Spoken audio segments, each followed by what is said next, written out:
கோவிலுக்கு போனால் நிஜமாலுமே நம்ம வாழ்க்கை மாறும்னு நம்பி போங்க.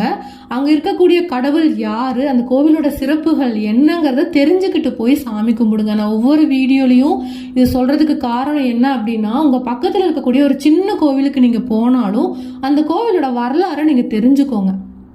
அந்த கோவில் யார் கட்டினாங்க, அந்த கோவில் எப்படி உருவாச்சுங்கிறத நீங்கள் தெரிஞ்சுக்கிட்டு போனீங்கன்னா தான் அந்த கோவில் இருக்கக்கூடிய முழு பலனையும் நீங்கள் உணர முடியுங்க. பொதுவாக கோவிலுக்கு போகிறது சாமி கும்பிட்டு நம்மளோட பிரார்த்தனைகளை மட்டும் சொல்லிட்டு வர்றதுக்காக இல்லை, நம்மளோட கஷ்ட நஷ்டங்களை கொட்டி தீக்கிறதுக்காகவும் தான்.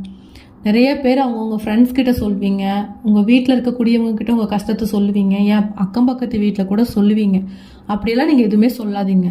யார் மேலேயாவது கோவம் இருந்தாலும் சரி, யார்கிட்டையாவது உங்களுக்கு பிரச்சனை இருந்தாலும் சரி, எல்லாத்தையும் எடுத்துகிட்டு போய் நீங்கள் ஒரு கடவுள்கிட்ட சொல்லிட்டு வந்தீங்கன்னு வச்சுக்கோங்க, முக்கியமாக கோவிலுக்கு போய் சொல்லிட்டு வரீங்கன்னு வச்சுக்கோங்களேன், கண்டிப்பாக அதுக்கு உங்களுக்கு சொல்யூஷன் கிடைக்கும்.